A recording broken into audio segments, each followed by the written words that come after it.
माननीय राहुल गांधींची खासदारकी रद्द करण्याचा निर्णय नरेंद्र मोदीच्या सरकारच्या माध्यमातून लोकसभेच्या अध्यक्षत्वाचा निर्णय ज्या पद्धतीने पुढे आलेला आहे तो निर्णयच लोकशाही व्यवस्थेच्या विरोधातला आहे। ज्याप्रमाणे गेल्या 9 वर्षामध्ये नरेंद्र मोदीचं सरकार आपल्या मित्रांसाठी जे राज्य करते आहे, ललित मोदी असेल, नीरव मोदी असेल, मेहुल चोक्सी असेल, विजय मल्ल्या असेल, अशा अनेक नावं आपल्याला त्याच्यामध्ये मोजता येईल। अशा लोकांनी लाखो हजारो कोटी रुपये या देशाच्या जनतेचे घेऊन पाळलेत। त्यांना सपोर्ट करण्याचं काम नरेंद्र मोदीचं सरकार, भाजपचं सरकार देशामध्ये करते आहे आणि त्यांच्या विरोधात राहुल गांधी आवाज उचलतात आहेत। लोकसभेतही त्यांना बोलू दिलं जात नाही, रस्त्यावर बोलायला गेलं तर तिथेही बंधन आणतात आणि या बंधनाच्या माध्यमातून खोटी तक्रार गुजरातमध्ये, सुरतमध्ये टाकून काल माननीय जिल्हा न्यायालयाचा एक निर्णय घेऊन आज राहुल गांधींचं लोकसभेचं सदस्यत्व त्याच्या माध्यमातून रद्द करण्याचं पाप हे ठरवून केलेलं आहे। लोकशाही विरोधी व्यवस्था निर्माण करण्याचं काम भारतीय जनता पार्टी हे ठरवून करतायत।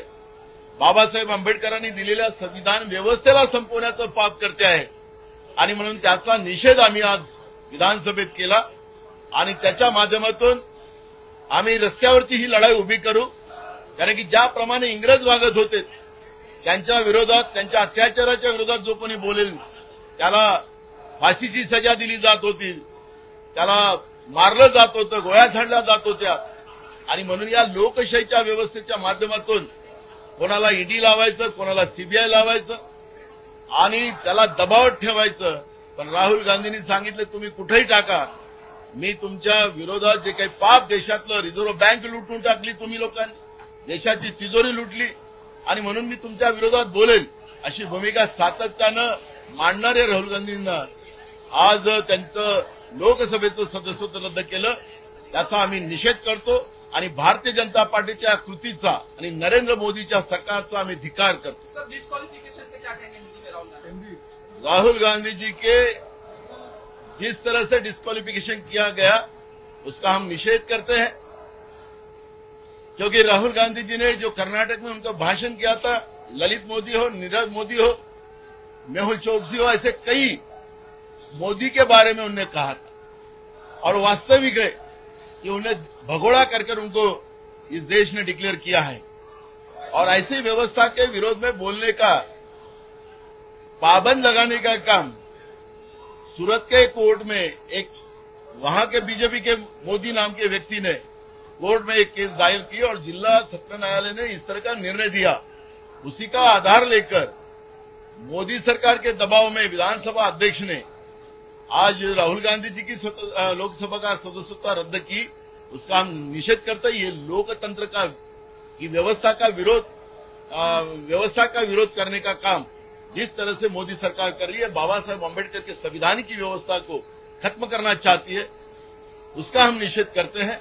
और जो चोर है उसको चोर बोलने से कार्रवाई होती तो अब कल से हम डाकू बोलेंगे इन लोगों को। नीरव मोदी है, ललित मोदी है, मेहुल चोक्सी है, विजय मल्ल्या हो, अडानी हो, ये जैसे व्यवस्था जिस तरह से देश में देश की तबाही कर रहे, देश को लूट के लेके जा रहे हैं और ऐसे व्यवस्था को हम विरोध करेंगे क्योंकि हमारे देश की व्यवस्था को लूटने वाले लोग हैं, हमारे देश के गरीब लोगों को लूटने वाली व्यवस्था है, उसका विरोध हम करेंगे।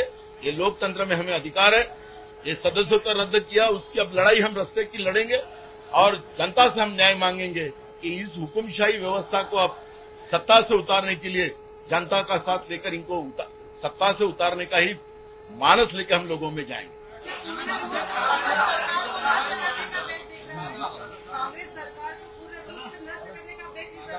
देखो, सभी विरोधी दलों को, क्योंकि उनके जो राष्ट्रीय अध्यक्ष जेपी नड्डा, उन्होंने स्पष्ट कहा था कि हम जितनी भी लोकल स्टेट बॉडियां है, उनको पार्टियां हैं, उनको हम उद्ध्वस्त करेंगे, जाहिर में कहा है। और इसलिए इनका मानसिक जो स्तर है डेमोक्रेसी को खत्म करने का, बीजेपी का, इस बहाने स्पष्ट होता है। राहुल गांधी जी की सदस्यता रद्द करना ये लोकतंत्र की व्यवस्था को खत्म करने की व्यवस्था बीजेपी बना रही है। इसमें अब कोई दो मत नहीं है। ये जनता की लड़ाई है, लड़ेंगे हम और उसमें हमारी जीत होगी। पत्रकार मित्रांनो, आपल्याला सगळ्यांना माहिती आहे की या लोकसभेमध्ये ही दुसरी घटना घडली। काही महिन्यापूर्वी राष्ट्रवादी काँग्रेस पार्टीचे मोहम्मद फैजल यांनाही अशाच पद्धतीनं खासदार पदावरून त्यांना काढून टाकण्यात आलं, खासदारकी त्यांची रद्द करण्यात आली। आणि आज राष्ट्रीय नेते राहुल गांधींच्या बाबतीमध्ये तशा प्रकारचा निर्णय दिला। वास्तविक मतमतांतर असू शकतं, वैचारिक भूमिका वेगवेगळ्या राजकीय पक्षांची वेगवेगळी असू शकते, परंतु माझ्या माहितीप्रमाणे देशाला स्वातंत्र्य मिळाल्यानंतर आजपर्यंत असं काही कुणाचं सभा खासदारकी पद घालवल्याचं आपल्याला तरी काय, मला तरी काय आठवत नाही। आणि हे संविधानामध्ये बसत नाही, हे लोकशाहीमध्ये बसत नाही। वास्तविक प्रत्येकाला आपलं आपलं म्हणणं मांडण्याचा अधिकार हा असला पाहिजे, तो कायद्याने, घटनेने, संविधानाने त्यांना दिलेला आहे। आणि असं असताना आज ज्या प्रकारचा निर्णय पार्लमेंटनी घेतलेला आहे, लोकसभेने घेतलेला आहे, तो निर्णय अतिशय आपल्या लोकशाहीला धक्का देणार आहे। त्याचा आम्ही तीव्र शब्दामध्ये निषेध करतो, धिक्कार करतो। हे आपल्या महाराष्ट्रात शाहू फुले आंबेडकरांच्या ज्यांनी जी आपल्याला घटना दिली किंवा विचार दिले, त्या महापुरुषांनी जे काही आपल्याला सांगितलं ते कशातच त्याच्यामध्ये बसत नाही। आणि का असं घडायला लागलंय हे कळायला मार्ग नाही, कारण मी माझं आता अंतिम आठवड्या प्रस्तावावर माझं भाषण चाललेलं होतं आणि त्याच वेळेस ही बातमी आम्हाला कळली। म्हणून ताबडतोबच विरोधी पक्षांनी सगळ्यांनी हा मुद्दा अध्यक्षांच्या समोर उपस्थित केला आणि त्याच्यातनं वॉकआउट केलेलं आहे। वास्तविक हे जनता काही बघत नाही अशातला भाग नाही, जनता हे सगळं बघते। कुणी राज्यकर्त्यांनी, आणि राज्यकर्ते असो किंवा ते राज्यकर्ते असो, राज्यकर्ते असताना सगळ्यांना बरोबर घेऊन जायचं असतं, ही आपली देशाची परंपरा आहे, ही आजपर्यंत देशाची पद्धत आहे। परंतु त्यालाच तिलांजली देण्याचं काम ह्या निर्णयाच्या निमित्तानं आपण पाहतोय आणि अशा प्रकारचा हा दुसरा निर्णय आहे। वास्तविक पाठीमागे जर आपण पाहिलं तर असंच इंदिराजींच्या बाबतीमध्ये थोडंसं वेगळ्या पद्धतीनं त्यावेळेसचं सरकार वागलं, ते भारतातल्या जनतेला अजिबात आवडलं नाही। आणि ज्या इंदिराजींना 77 साली पराभूत केलेलं होतं आणीबाणीच्या निमित्तानं, त्याच इंदिराजींना पुन्हा 80 साली प्रचंड बहुमताने पुन्हा देशाचं पंतप्रधान पदावर बसवण्याचं काम भारतातल्या जनतेने लोकशाही पद्धतीनं मतदानाच्या द्वारे केलं आणि हे आपण सगळ्यांनी त्या काळामध्ये अनुभवलेलं आहे।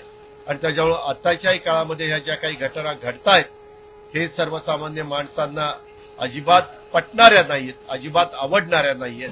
आणि त्याच्यामुळं हे जे काही घडलेलं आहे त्याचा पुन्हा एकदा मी तीव्र शब्दामध्ये निषेध करतो।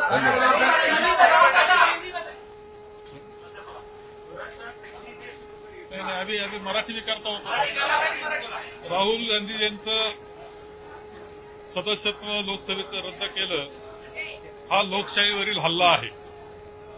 भारत जोडो यात्रेनंतर भारतीय जनता पक्ष राहुलजींना आणखी घाबरायला लागला, हे सिद्ध करणारा अशा प्रकारचा हा निर्णय आहे। त्यांनी संपूर्ण देशामध्ये पायी चालून 3560 किलोमीटरमध्ये माणसांची मनं जोडण्याचं काम केलं, देशातली मनं जोडण्याचं काम केलं। हे भारतीय जनता पक्षाला नको आहे। त्यांनी जे लोकसभेमध्ये भाषण केलं आणि त्यांनी जे संबंध केंद्र सरकारचे, पंतप्रधानांचे आणि अदानींचे आहेत, यावर उत्तर मागितलं, ते उत्तर देण्याकरता स्वतः पंतप्रधान अजिबात तयार नाही। त्यांनी जी काही जॉईंट पार्लमेंटरी कमिटी मागितली ही देण्यास तयार नाही।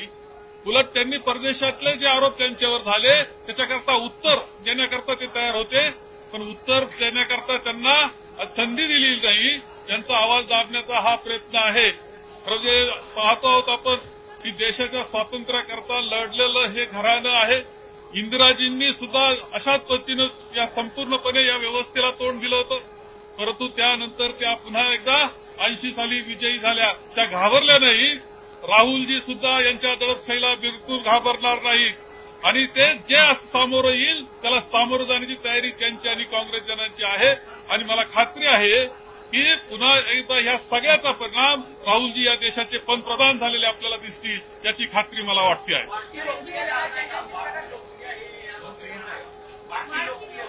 मी आपल्याला सांगितलं की भारत जोडो नंतर तर पूर्णपणे चित्र देशामध्ये बदललेलं आहे.